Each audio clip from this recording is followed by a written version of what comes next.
what's doing, guys? Back with another review, and today we're doing the review on the new film, the 2016 Godzilla film from Toho, Shin Godzilla. Oh boy, do I have lots and lots that I really want to talk about.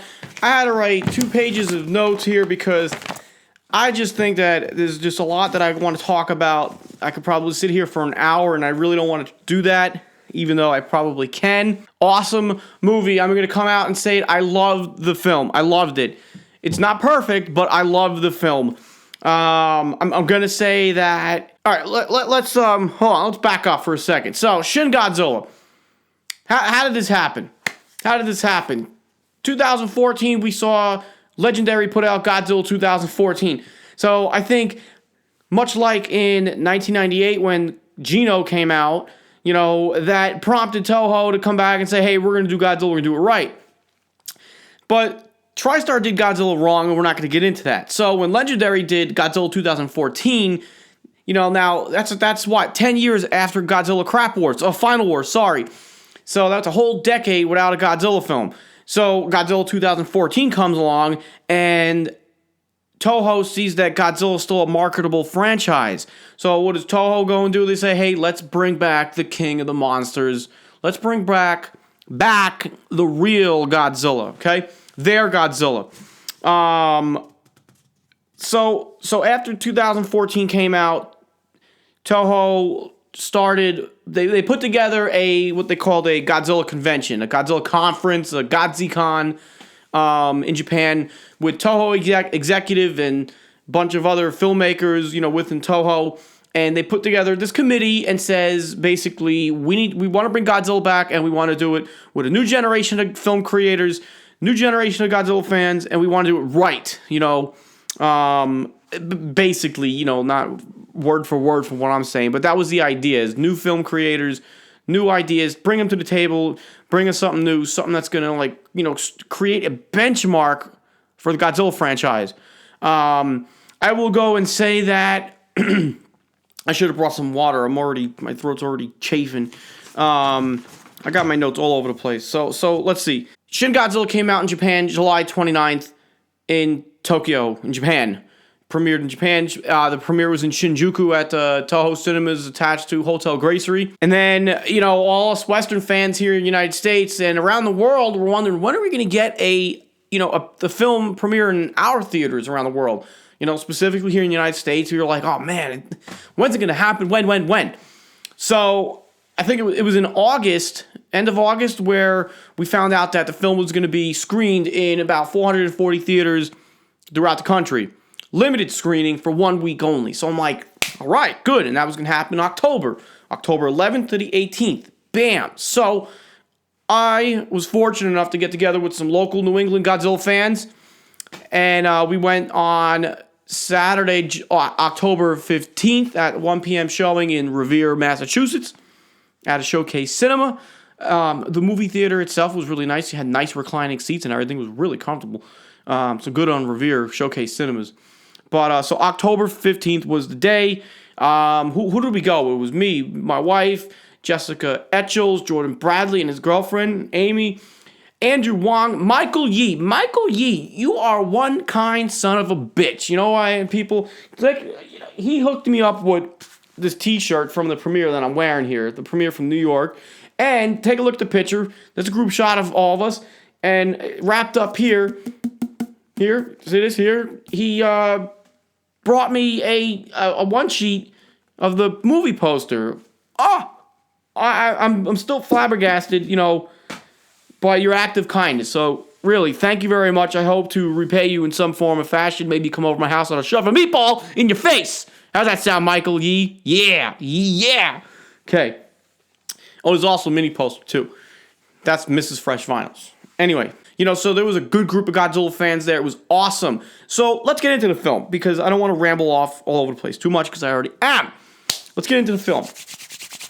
The Toho logo came on screen. I was so excited. That was exciting, okay?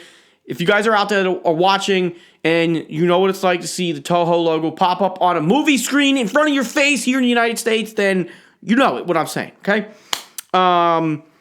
Then it was the modern Toho logo, and then it was the classic Toho logo. So that was really neat. I don't know why they had to put 2 Toho logos, but I didn't care. Whatever. And keep in mind, people, this video, it's my opinion. Say it with me now. It's your opinion, Rich. Okay, just remember what opinion is, people out there in YouTube land and anywhere else. It's just my opinion, okay? We all have them. Anyway, so I'm not going to go into every detail of the film. I'm not going to go through every scene that happened. That's just ridiculous. So let's first talk about... Let's talk about Godzilla's design first before we dig into the film. I want to say we saw pictures of the design pop up. I got the Bandai figures here and the Sega. I got the 2 A and B, the final, the theater exclusive, and the Sega. Okay? So I like Godzilla's design right from the get-go. I was like, okay, the design looks sick and grotesque. It is awesome. It looks like a charred up nuclear attacked thing. He looks, I can't think of it begins with a K. I can't think of a word that describes, what the victims and what the nuclear blast scarring looks like, but that's what Godzilla looks like, okay? It works. And one of the things I said from the get-go is that I hope the design works with the film, and it very much does, okay? So I love the design. Forms A and B, you see them early on in the film. I think at first, when we saw some pictures pop up on the internet, I was like, oh, that looked all wrong, but here's something else. What does Godzilla start out as? He looks like a fetus. He kind of looks like Phil. He's got no arms. He's got the googly eyes. He's got the, face expression. So, yeah, look, he kind of really fits right in. Don't you think? Okay? So, but you look at Form A here. He's got no arms. He's eel-like looking, long tail, but, he's got the Godzilla characteristics here and everything. And then he moves on to this form, and you see that happen on screen, and I think that's really awesome because Godzilla's body starts emitting like fission, nuclear, emission, mutates right there in front of your face. I'm not science here, so just, bear with me. But it's really neat. I really dig it. And the scenes with Godzilla's early stages are really disturbing. I'm going to say this. Oh, let me I'm going to bounce all over the place here again. I hope everybody try to watch this movie from the perspective of a Japanese viewer, okay? Because the film is geared towards a Japanese audience, not towards an American audience or anybody else other than Japanese, okay? Hideki Anno and Shinji Higuchi, that was their goal, is to appeal to a Japanese audience because obviously it's a Japanese movie. It's a Japanese audience, It's not like the Fast and the Furious films are made for people in, Taiwan or Japan. You know what I mean? Good. Just agree. Shut up. Shut up, Rich. Shame. So the design, I dig it. There's one scene where Godzilla, he's shuffling his way through a channel or a little canal, and he's pushing water like a tsunami almost. There's boats and cars and wreckage that is being pushed through this canal channel. And if anybody's seen video footage, the tsunami and earthquake that affected Japan a couple years ago, that's what it looks like. That's what the carnage looks like, Godzilla's creating as he's moving through this channel. It's very disastrous looking, and I can see how that will appeal to a Japanese viewer because that is still fresh in their minds. Just like how Godzilla 1954 was, geared towards the Japanese audience of the atomic bombs of Nagasaki and Hiroshima. Okay, so the earthquake, tsunami, the Fukushima disaster, this is all still fresh in the Japanese minds. I dig the designs. There's one scene where Godzilla's trying to stand up, and he is, kind of dragging his body over this apartment building. There's people on the inside trying to evacuate. It's a mom and a dad and a kid, and then Godzilla just topples the building over, killing everybody that was inside. That was really well done. I was like, wow, it's pretty horrible. So I like the design. So we're going to stop with the design for a minute there. Let's see. Let me look at my notes. Okay. All right. So we'll get back to the design characteristics a little bit. I will say that the first hour of the film was paced really well. Really, really well. As we all know, there's a lot of dialogue in the film. It is subtitled in English with Japanese audio. Something I will point out right now is that with all the subtitles in English. At the bottom of the screen, there was also subtitles with Japanese text and English subtitles over that Japanese text explaining what character, who was who, what they worked for, or what branch and department they did, what their job was. So you had subtitles at the top of the screen, you had subtitles at the bottom screen. It was a lot to kind of like no. I didn't really care too much to pay attention to whatever the titles and department or who was who. I wanted to make sure I was getting the story. So I hope for the Blu-ray DVD release they take all that stuff out, because it kind of detracts a little bit from the film, especially for us, non-Japanese viewers that are reading subtitles. It's a lot on the screen, and it is kind of detracting. So, but I get it. See, here's the reason why I get why the subtitles is the film creators, they wanted us to know who was who and as to what their job was to deal with this catastrophe, this disaster. Because as much as this is a Godzilla film, it also is a satire for the Fukushima disaster, for the earthquake and tsunami. Okay, so that really is the point of the film.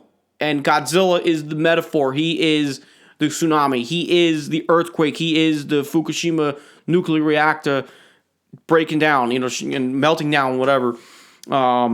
Again, so Godzilla is used as a metaphor, and it's so effective. So, in the beginning of the film, the Prime Minister, he's sitting down with cabinet members, and I laughed at this one scene where they're saying they're having a meeting in a small conference room, and they say, let's go to the bigger conference room to have more meeting. So that's one thing we all knew we were going into with this film being released here in the United States, is from our friends that seen it in Japan and early reviews and reports that there was a lot of dialogue, okay? And yes, there is a lot of dialogue, and I'm going to say mostly necessary dialogue for the story that's trying to be told, okay? So, let's see, it was a lot of tongue-in-cheek remarks.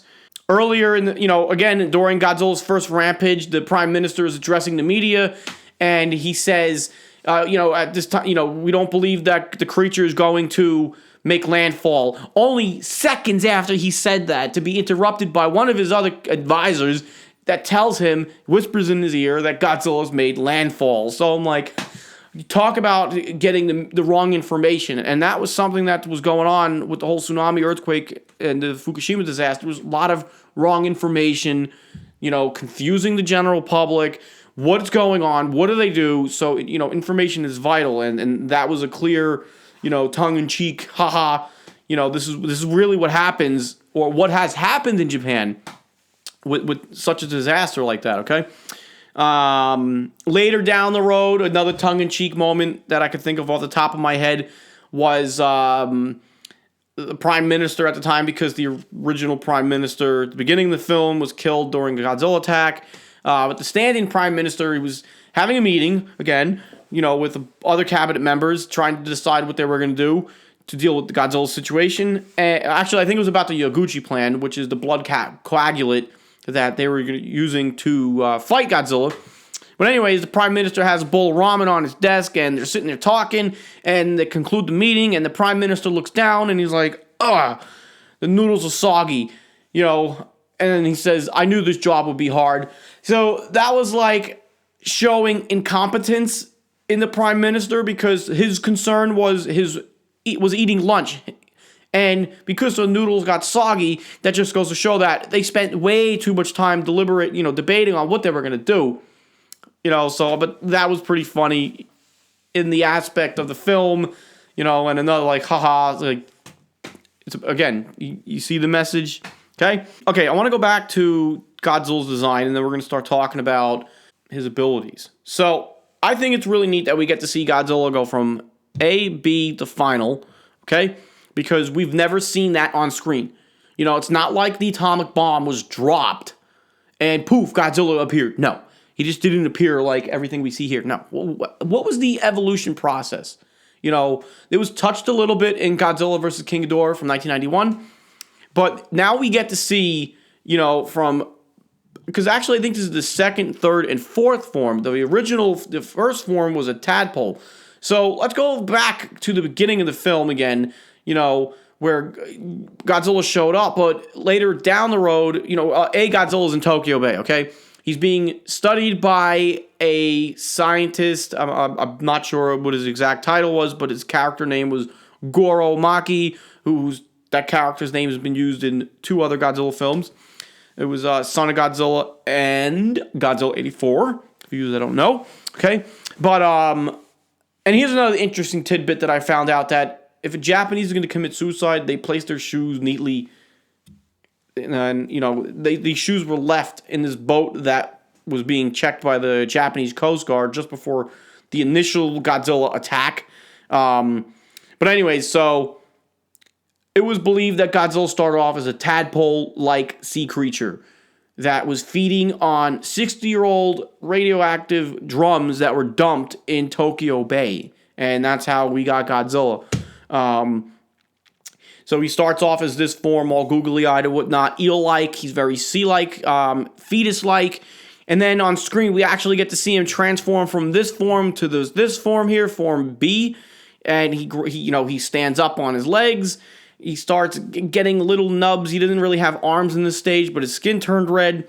Again, that's from the radiation taking over. Godzilla's evolving. I really like that whole concept of seeing that process. Again, it's not like an atomic bomb dropped or whatever radioactive material, and poof, we have a Godzilla. So I dig that. And it worked really well on screen. My opinion, I think it worked really well. No point did I really think, haha, that's kind of stupid looking.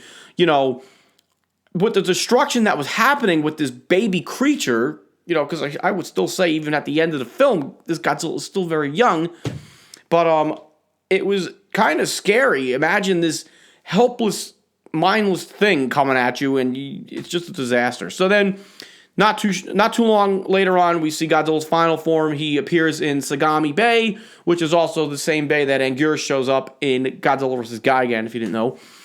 And again, I love the design. So we beat the death out of the design here. He's got the small arms. He really can't do nothing with them. They're like T-Rex arms. He can't even scratch his nose if he got a scratch or whatever. I will say, in theory, I think that there is at least one more transformation left in this Godzilla. And I think that final transformation will be something that we are more accustomed to if there is a sequel to Shin Godzilla. So, maybe the arms will grow out more. His skin will heal itself and secure itself, so we won't see so much red glowing nuclear fission being emitted from his body, which is very kind of like similar to the concept of burning Godzilla. And mind you, Godzilla, he always changes anyways, his look. Why? Because if you think about from 54 to 55 to 62 to 64, 65 to et cetera, Godzilla's a mutation. He always mutates, which means he always changes, right? Logically, he's a mutation. That's why he looks different in every film. Okay. So now let's talk about some of his weapons. I'm gonna go straight to. I'm gonna save the atomic breath for last because if you've seen the film, you know what I mean. So let's start off with the tail laser. Okay, very different. It was probably one of the silliest things that I thought were added to his arsenal of attack here. But I think it worked. It worked for the film. Godzilla's emitting radiation from everywhere, literally. From, you can see glowing around his neck, his legs, his thighs, his back, and everything. So the tail laser, a lot of us think that, there's a mouth there. And we'll talk about the tail, about the end of the movie at the end. So it's okay. It works. I could have done without the tail laser. Again, I think that's probably the most silliest thing in this evolution of Godzilla here. But I kind of get why it happened, because Godzilla had just got done using his atomic breath. So maybe he was channeling the emitting radiation that way instead of such a focused and large amount of radiation coming out of his mouth from his atomic breath. So just a thought. I just thought about it right now. The lasers coming out of his dorsal plates. Okay, so earlier in the film, the U.S. dropped some bombs on Godzilla's. They actually break one of his dorsal plates off his back. He's bleeding. And it looks like there's just a bunch of nuclear fission coming out of that area. This Godzilla, that dorsal plate area, acts as like a nuclear vent for releasing radiation. So I think that's what happens. That's what's happening with his back. So the lasers that all come out of his back, Godzilla's concentrating all his radiation and emitting it out of his back. So it's kind of like an exaggerated nuclear pulse that we saw in Godzilla vs. Biollante and Godzilla vs. King Ghidorah. So that really didn't bother me at all. Sure, it looks kind of silly because it looks like a laser show and he's moving around, but he's emitting that radiation. It's just going out. If these so-called vents is what I'm calling them, are concentrated, then the radiation is going to go out whichever way it can, and which it did. He's knocking down missiles and other drones and whatnot. So I thought that worked pretty good. It didn't bother me at all, and it looked good on screen. It really did. Okay, Godzilla's atomic breath, the most riveting part of the film for me, and probably one of the most impactful moments in all of Godzilla film for me. I will say this is, I don't know. I think this is kind of up there. Well, it is up there for me when Godzilla melted down in Destroyer in '95.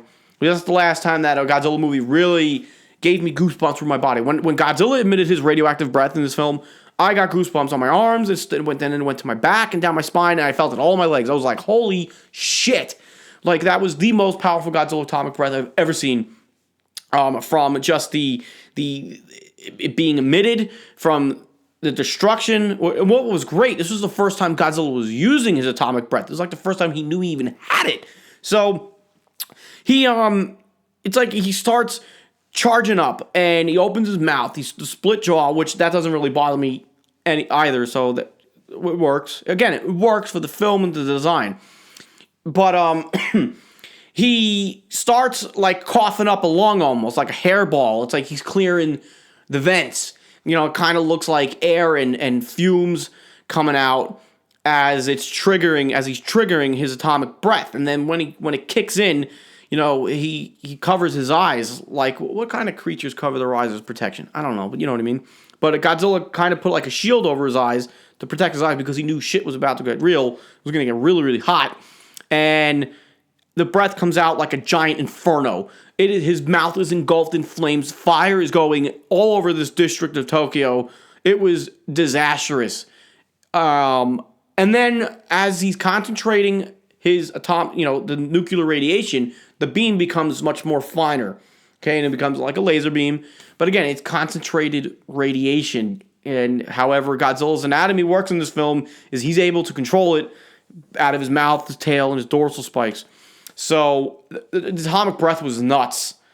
Totally nuts. So you don't want to be in the path of that. And I loved it. It worked really, really great. I got, again, goosebumps. I remember sitting there and Jessica Etchels was sitting next to me and I'm like, holy shit, was my exact words. And it was great. Really, really awesome. So while we're talking about abilities, talking about the tail, the back, and everything, this is something I wanted to point out. I've heard a lot of fans say, oh, he's got a tail laser, blah, blah, blah, blah, blah. And what is so different about that from Godzilla flying in Godzilla vs. Hedorah? What is different about the tail laser or the lasers coming from his back compared to Godzilla doing tail-dragging drop kicks in Godzilla vs. Megalon? Or when Godzilla turns himself into a magnet in 1974's Godzilla vs. Mechagodzilla? What's the difference? There really is no difference. Sure, they are different abilities, but Godzilla adapted to the situation he was in. He made it work. Can we say that's a form of evolution for Godzilla? Maybe. If we want to get like technical into theories like that, at the end of the day, it's all really hokey, but in the perspective of the film, it worked for the film. I mean, Godzilla versus Megalon is like a tag team wrestling match anyway. So why, we're all accepting of that stuff, even as silly as it is. So I don't really see the tail laser or the laser spikes any worse than what we saw in the 70s. You know what I mean? And I think these features that Godzilla has in this film are much more grounded than doing drop kicks and flying. So, yeah, sure, the Japanese scientists were saying, there's a possibility that he could evolve to fly. That was the Japanese just theorizing, okay? So, that doesn't mean he's going to fly. So, the abilities don't bother me at all. I dig it. Okay, So while we're on abilities again, let's talk about after Godzilla uses atomic breath, he goes dormant for I think about a 2-week period. Okay, in the film's timeline. But isn't that kind of like what a nuclear reactor would have to go through? A cool down process. Godzilla used pretty much all his used all his energy on that one blast. He was getting attacked. The United States dropped bombs on him. They broke one of his dorsal plates off. Godzilla was getting attacked. He went into defensive mode and did what he had to do. So he went dormant for 2 weeks. He went through a cool down process, to recharge. Okay? So I don't really see anything wrong with that. It's better than him and just, walking off and going back into the ocean only to show back up later. But, I mean, that works too. But, again, we got something different here. This is what happens when a nuclear reactor uses all its energy. It shuts down. Godzilla used all his energy and he shut down. Okay? Going back to that concept, earlier in the film when he was in form, A and B, he used a lot of nuclear radiation to transform into form B. So when he did that, because there was a lot of fission coming off his body, he went back to the ocean because he was able to. He was conscious. He didn't, freeze over. He was able to go back to the ocean and cool down. Where he cooled down, focused his energy again, and transformed into that. Okay? Like I said, we're all over the place. So the cool down process didn't bother me at all. Okay? Okay, so here's another thing, that this Godzilla is emotionless. Wrong. He does show emotion. In the first 2 stages, it's clear. You can see emotion. He kind of looks scared. He doesn't know what he's doing. He's just going through the motions of his environment, at which he was kind of, subjected to.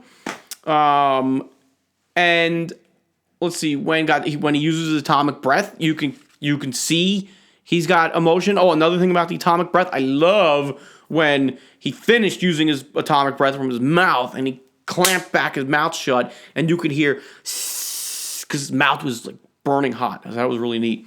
And then when he got attacked by the United States, again, kind of backtracking, he showed he got hurt because he broken dorsal plate. He was bleeding. What prompted him to use his atomic breath. So he does show emotion. So when he's getting attacked, he doesn't show emotion. Maybe because he didn't even notice the weapons. Godzilla's impervious to all weapons. The SDF showed up and they threw everything they had at him, and it did nothing. It was like, yeah, dude, doesn't bother me. It's just dust off the shoulder. So, yeah, I mean, would it have been nice to see him a little more agitated, a little bit more roaring? Sure, but again, from the context and the perspective of the film, I think it works. Okay, so not a big deal. But when he does show emotion, it counts. So when he is showing emotion, he's pissed off. Okay? Or towards the end of the film, may be fearful because he doesn't know what's happening, which we'll get into. The CGI, I think, looks damn good. Now, this is coming from Toho. We're all used to man in a suit. It's the first time we're ever seeing a Godzilla feature from Toho with all CGI, and I think they knocked it out of the park. If I think back to CGI with Toho, I think back to, the Millennium films when Godzilla's swimming in the water, and I was like, God, it looks really cartoony, So my first taste of what the CGI was going to possibly look like was watching the Attack on Titan live-action film when we were in Japan. And I was like, man, it looks cool for Attack on Titan, but Shinji Higuchi worked on that, and I was like, it looks really, really cartoony. So I was really fearful that it was going to look cartoony, but it didn't happen. The effects looked real. I think these special effects looked better than that to the legendary films. Sorry. Honestly, I really dig it, and I'm not trying to be biased here because it's a Japanese Godzilla film, but it looked really, really good, if you ask me. I was completely happy with the special effects.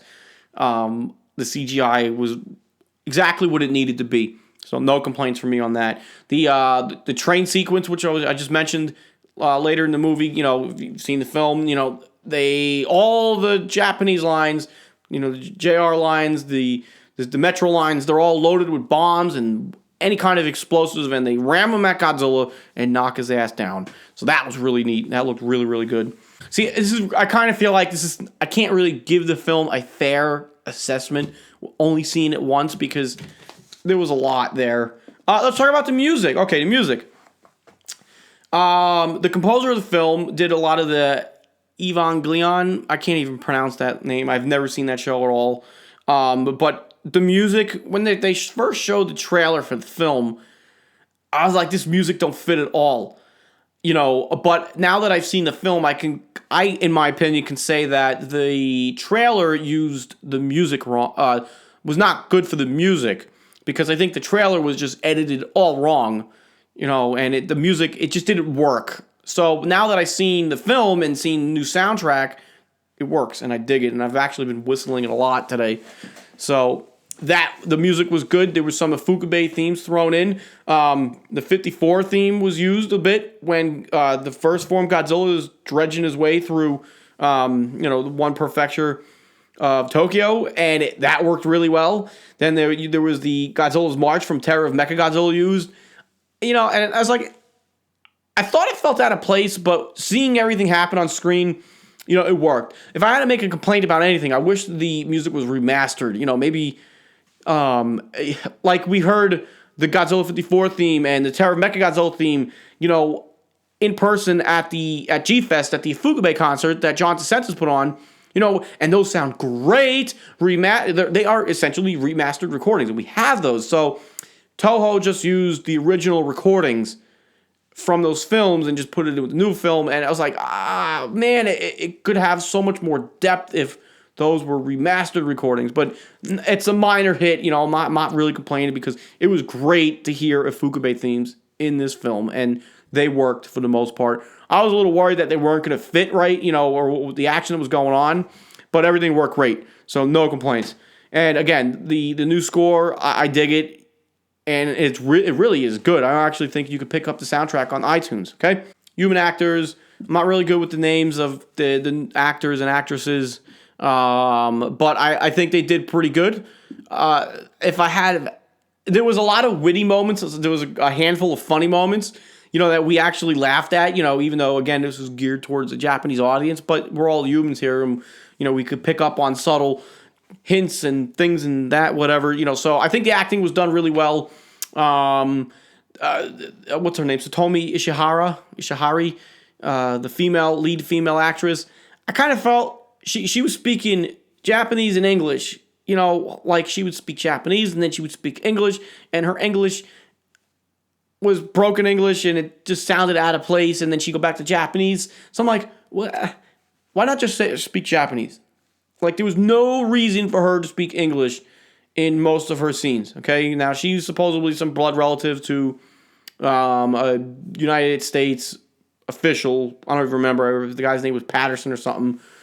But anyways, so the acting was good. Really no complaint. They were all believable, which was nice.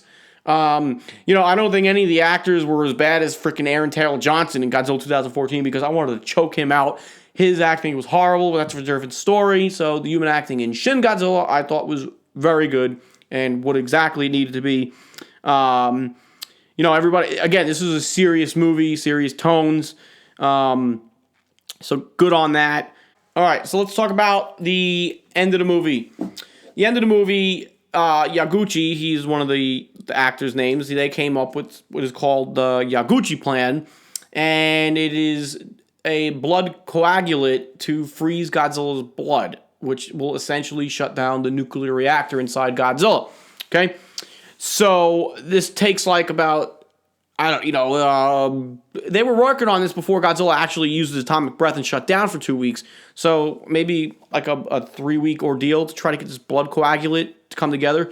I also will say that it's pretty awesome that they're using this concept because this was kind of something that was briefly mentioned. It was kind of like a subplot in Godzilla vs. Space Godzilla.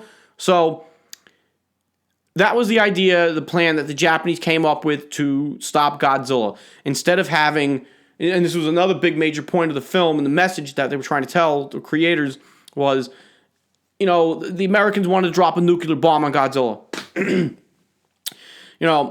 So Russia was in favor of it, and I think, was it Taiwan? It was another country, I don't remember. It was definitely Russia and another country. But because they felt that these two countries were so close to Japan that they could possibly be the next country attacked by Godzilla. But Japanese Prime Minister asked France to vote against the United States dropping a bomb, so they gave him a little bit of room to breathe, gave the time to Japanese scientists to come up with something on their own before having another nuclear bomb dropped on Japanese soil, which is a no-no. They don't want that. No way. We all know that. So you got Gucci plan is put into action. They come up with the blood coagulant. They inject it into Godzilla's mouth after they knock him down with the trains, as you saw in the movie, and it actually stops Godzilla, which was neat, because science stopped Godzilla instead of just brutally beating the crap out of him with a nuclear weapon that would probably do nothing but enhance his evolution and fuel him even more, which could have been and would have been much more disastrous. And that's why the Japanese did not want that to happen. So the end of the film, one of the most controversial endings to any Godzilla film is, Godzilla's he freezes, he's moving, he's starting to slow, he's starting to stiffen, and snap, he freezes instantly, just like that, in place too. And they pan up the end of Godzilla's tail, and there are these humanoid-like creatures sprouting from Godzilla's tail with dorsal plates on their backs. Weird, okay? That's pretty weird. But I fucking love it. I thought it was awesome. I'm like, wow. I'm like, so this is not just a typical Godzilla ending. They beat him, or he's thrown into a volcano, or he just goes back out into the ocean. Like, Godzilla's left frozen in Tokyo with these weird creatures sprouting from his freaking tail. Okay? So talk about a big opening for another Godzilla film. Okay? So, and that's how the film ends. It just ends like that. I love it. I love it. This Godzilla film, I applaud Toho for taking this Godzilla film, for taking a new generation of film creators, and I've been saying that before even Shin Godzilla was a thing. I've said it. Like, if Japan is going to bring back, Toho in Japan is going to bring back Godzilla, they need to do something different. We can't just have the same. Godzilla shows up, the JSDF shows up and attacks Godzilla, they try to draw him away, or another monster shows up, they fight and they go away. No, that is why the Millennium series just kind of just fell flat. There were those films were enjoyable. I like GMK and the Kiryu films. Final Wars, forget about it. We're not even going to talk about it. But we needed something different. It was 12 years, from Final Wars, and we got a whole new generation of film creators in Japan. Technology has improved immensely, I think. Compare from what we've seen on screen to Final Wars. All right, let's go just real quick about Final Wars. In Final Wars, they got Kumonga shooting a cargo net, okay? So, and that looked like utter shit. So, fast forward 12 years, now we got the first CGI Godzilla film, and it looks beautiful. Thumbs up. So, I applaud Toho for taking risks and breaking the recipe. I applaud them for letting the creators do something different that is not the norm. It worked. We needed something drastic. We needed something for people to talk about. We needed something to get the people's attention. And I think the story hits home. The whole idea here is that, again, going back to the purpose and the meaning of the story, that the earthquake and tsunami and the Fukushima disaster, that is the point of the movie that the creators Hideki Anno and Shinji Higuchi are trying to tell, especially Anno. I mean, Higuchi was a co-director. Hideki Anno is the director of the film. He wanted to tell the story of a modern Japan. So the concept here was how would Japan deal with this catastrophe? And he was heavily influenced, rightfully so, by that earthquake and tsunami. Okay, and the problem with that real world situation was the Japanese response time on what to do. There was meeting after meeting on what should we do, how, why, who's going to do it, and nothing was getting done, and that was portrayed in this film, okay? The other problem that was addressed in the film in the real world Japan is foreign policy, foreign leaders sticking their hands in the pot and making decisions for Japan. Japan has never deployed the SDF, ever. since its creation, from my understanding. Japan has always relied on foreign support from the United States. That's why we have a base in Japan. A couple of them, actually. In, where is the Kitty Hawk? Well, the Kitty Hawk was decommissioned. Anyway, there's a U.S. Navy base. There's a couple of them in Japan. Okinawa is a military base. So the Japanese have relied on foreign help when situations happen. So the Japanese have never had to do something on a large scale for their own, So I think Anna was saying, it's like, I think Japan, as Japanese people, we should learn how to handle our country on our own instead of having the United States and Russia and the UN telling us what to do. Nobody's coming over to the United States telling us what to do, are they? No, we're doing whatever the hell we want. Who are we to point fingers at anybody out there? Hey, your whole country, you're going to do this. No. And I think that is, I need to watch the movie again and really, really pay attention more. But I think that's the message Hideki Anno was trying to say. And it's clear what the message is, and I really think anybody that's a non-Japanese viewer, you really need to watch the film with an open mind and pay attention, and look past, all the things that's going on and think about why are they happening, what are the reasons. So I'm rambling. I love the movie. I give it an 8 out of 10.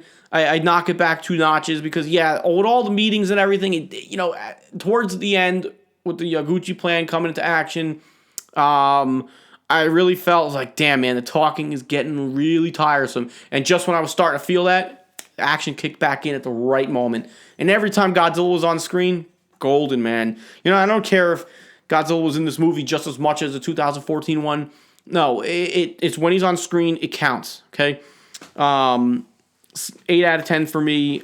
I can't wait to see it again. I wish I could go see it again in the theater, but I had the best experience of seeing this Godzilla movie in the movie theater with my wife and friends. Think about this, guys. We have something to talk about, and really dig into. I think the hobby is kind of split down the middle. Some people hate it. Some people saying, I'm not even going to bother seeing it. Some people love it. And that's great that we have this to talk about. So, I think I covered everything. I don't even know how long I've been rambling here. But, well done, Toho. Thank you for bringing Godzilla back. I can't wait to see what's going to happen. And it's a great time to be kaiju fans because not only did we have Godzilla 2014 2 years ago, now we got Shin Godzilla 2 years later. Legendary's bringing Godzilla 2, then King Kong, Godzilla 2, and then Godzilla vs. King Kong in 2020. So we got a freaking full buffet of Godzilla stuff here. It's nuts. It's freaking nuts. It's a great time to be a kaiju fan. So, let's revel in it. Let's bitch about it. Let's complain about it. Let's argue, debate about it. Let's have fun with it is the idea. Okay, so that is that. Thank you for watching. I'm sorry I went all over the place. Again, like I said, I only seen the movie once. I really think to get a full assessment, I need to see it a couple more times. But that won't happen now until the movie's released on DVD, Blu-ray. But it's a great film. I hope you guys enjoyed it. If you didn't enjoy it, I get it, but give it a chance, and that's what's up. I will see you guys on my next review and buy vinyl, Shin Vinyl. Bam!